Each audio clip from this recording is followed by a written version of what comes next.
सुनो मेरे प्यारे बच्चों, मेरे बाबू, सुनो ध्यान से सुनेंगे। देखो पेपर सॉल्व करने जा रहे हैं हम। 7th class science, 8th class science है ये, 8th क्लास का साइंस है। देखो ये लिख रहा है क्लास 8th। पहला प्रश्न, ये क्वेश्चन पेपर आया जैसे। देखो नंबर 1 क्वेश्चन पढ़ेंगे हम। खेत में फसल के साथ अवांछित पौधों को हटाने को क्या कहते हैं? ये सब जानते हो। निराई सही किया है लड़के ने। नंबर 2 क्वेश्चन, निम्न में कौन सूक्ष्म जीव नहीं है? तो जीवाणु, प्रोटोजोआ, विषाणु सूक्ष्म जीव होते हैं। चींटी सूक्ष्म जीव में नहीं आती है। सही किया है बच्चे ने। प्रश्न नंबर 3, चेचक के टीके की खोज एडवर्ड जेनर ने की थी। ये भी बच्चे ने सही किया है। नंबर 4, निम्न में से ईंधन नहीं है। तो पेट्रोल, कोयला और एलपीजी ये ईंधन में आते हैं, पर प्लास्टिक एक ईंधन नहीं है। ये भी बच्चे ने बहुत अच्छा किया है। सही आंसर, प्लास्टिक एक ईंधन में नहीं आता है। नंबर अगला क्वेश्चन, अलैंगिक जनन मुकुलन किस में होता है? तो देखो अमीबा में होता नहीं है लैंगिक जनन, पैरामीशियम, प्लाज्मोडियम में होता नहीं, हाइड्रा में होता है लैंगिक जनन।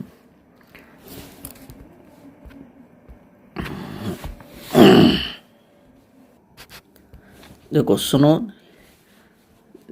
जैसे अमीबा अलैंगिक जनन तो होता है अमीबा में, पर मुकुलन विधि द्वारा नहीं होता। तो मुकुलन विधि द्वारा हाइड्रा में ही अलैंगिक जनन होता है। वैसे पैरामीशियम, प्लाज्मोडियम इनमें अलग विधि से होता है।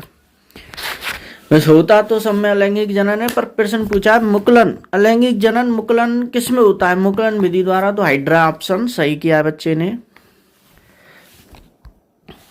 अब देखो अगला क्वेश्चन करेंगे, सत्य सत्य। पहला क्वेश्चन, थायरोक्सिन हार्मोन का उत्पादन थायराइड ग्रंथि से होता है। सही बात है, सत्य। टेस्टोस्टेरोन एक नर हार्मोन है। ये सही बात है, टेस्टोस्टेरोन एक नर में ही तो होता है। ये सही है, बच्चे ने गलत कर दिया सत्य, तो ये सही है, सत्य। प्रश्न नंबर 3, इंसुलिन हार्मोन की कमी के कारण मधुमेह रोग होता है। ये सही बात है, सत्य। प्रश्न नंबर 4, मानव में लिंग का निर्धारण केवल वाई गुणसूत्र होता है। गलत, ये गलत है, असत्य है।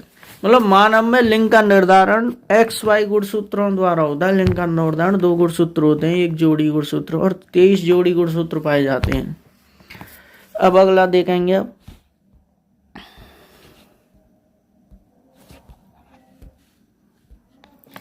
देखो बच्चों, प्रश्न नंबर 3, मिलान चिन्ह करने ये बच्चे ने सही किए हैं। खरपतवार नाशी, 2,4-D भंडार गृह साइलो कहलाते हैं। ये सही है। सिंचाई, स्याही लिख रही है पर ये सिंचाई है, गलती हो गया है। टाइपिंग करते समय ये पेपर छपा है ना, वहाँ गलती हो गई। तो सिंचाई सीड ड्रिल की सहायता से की जाती है, बुआई ड्रिप तंत्र की सहायता से की जाती है। सत्य सत्य करेंगे अब आप। पहला, पेट्रोल की अपेक्षा CNG कम प्रदूषण ईंधन है। सत्य, सही किया है बच्चे ने। प्रश्न नंबर 2, डीजल एक जीवाश्म ईंधन है। सत्य। घर्षण के कारण ही हम चल पाते हैं। सत्य, ये सत्य है। ये गलत कर दिया बच्चे ने, इसलिए सत्य है ये। एकांक क्षेत्रफल पर लगने वाला बल दाब कहलाता है। ये सत्य वाला दाब कहलाता है। देखो प्रश्न टाइपिंग करने वाले ने गलती कर दी है, वैसे प्रश्न यूँ होना चाहिए, एकांक क्षेत्रफल पर लगने वाला बल क्या कहलाता है? दाब कहलाता है। सत्य। प्रश्न नंबर 5, भारतीय विशाल गिलहरी विसर्ज है। ये वैसे गलत है, विसर्ज नहीं है, विसन होती है।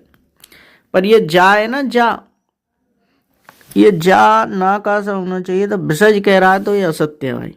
यदि विसन कहता तो ये सत्य होता है, इसलिए असत्य है। विसर्ज नहीं है, विसन होती तो असत्य। भारतीय विशाल गिलहरी विसर्ज है, तो ये गलत है, असत्य। प्रश्न नंबर 5, अति लघुरात्मक करेंगे। जल में तैरने वाले बीज होते हैं। ये देखो आप, जल में तैरने वाले बीज होते हैं। इसका आंसर आपके लिए बताएंगे। देखो यहाँ पे शुरू से पढ़ेंगे। देखो, हाँ, कुछ बीजों में पानी पर तैरने की क्षमता होती है, जिसके कारण वे जलधाराओं या नदियों के माध्यम से फैलते हैं। जलधाराओं कहते हैं झरना, झरनों के माध्यम, झरनों में बहते हैं या जल की धारा बहती है वहाँ पर या नदियों के माध्यम से फैलते हैं, एक नदी से दूसरी नदी में चले जाते हैं। इसमें नारियल का बीज आता है, जैसे नारियल, मैंग्रोव, कमल, फॉक्सग्लोव जैसे कई पौधे शामिल हैं। इन बीजों में या तो हवा भरी होती है या वे कम घने होते हैं। कम घने मतलब कम भारी होते हैं, जो उन्हें पानी पर तैरने में मदद करते हैं। बच्चों, मैं आशा करता हूँ आपके अच्छा समझ में आ रहा होगा। अब देखो अगला, अब यहाँ पे आओ, प्रश्न नंबर दूसरा, कृषि औजार कौन से हैं, केवल नाम बताइए। तो कृषि औजार देखो, मैंने पहले पार्ट पढ़ाया आपके लिए, पहला पार्ट, कल्टीवेटर, सीड ड्रिल, हल, बहुत सारे चित्र दे रखे हैं आपके लिए, कुदाली तो ये कृषि में प्रयुक्त होने वाले औजार हैं। आग बुझाने वाली गैस है, तो ये आग बुझाने वाली गैस होती है CO2, ठीक है। प्रश्न नंबर 4, कौन सी ज्वाला का ताप सर्वाधिक होता है। तो ये प्रश्न आया मोमबत्ती वाले में से, मोमबत्ती का बीच वाला भाग होता है ना, गर्म होता है सबसे अधिक। प्रश्न नंबर 5, विलुप्त प्राय जीवों को डाटा रखा जाता है रेड डाटा पुस्तक में। प्रश्न नंबर अगला, जैव मंडल किसे कहते हैं। ये भी आपके प्रश्न मैंने पढ़ाया है, बीच में से आया है।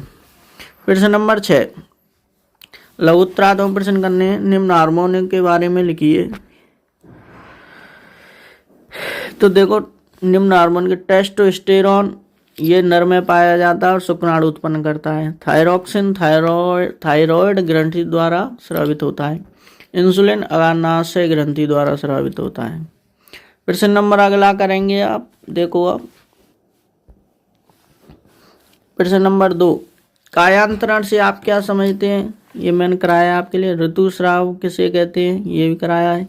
लैंगिक जनन को परिभाषित करो, ये भी कराया है। मोमबत्ती की ज्वाला के विभिन्न क्षेत्रों का चित्र बनाइए, ये भी कराया है।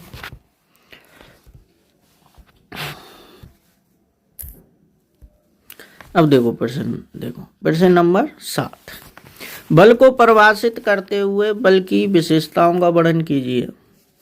बल को परिभाषित करना है आपको और बल की विशेषताओं को वर्णन करना है। बल से क्या क्या हो सकता है, ये भी है आपके बीच बुक में से क्वेश्चन आया है।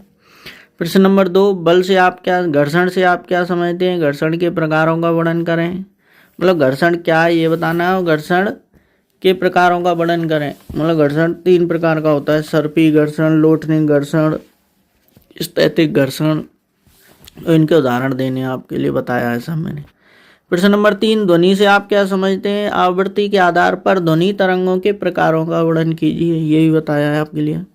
यौवनारंभ अवस्था में होने वाले शारीरिक और लैंगिक बदलावों का विस्तार से वर्णन कीजिए, ये भी कराया है। हाइड्रा तथा अमीबा में लैंगिक जनन का वर्णन करें।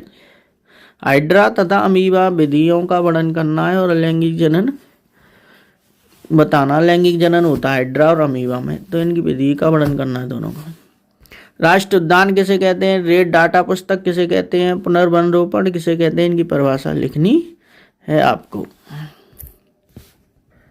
तो ओके बच्चों, टाटा बाय बाय, मिलते हैं अगली वीडियो के साथ। जब तक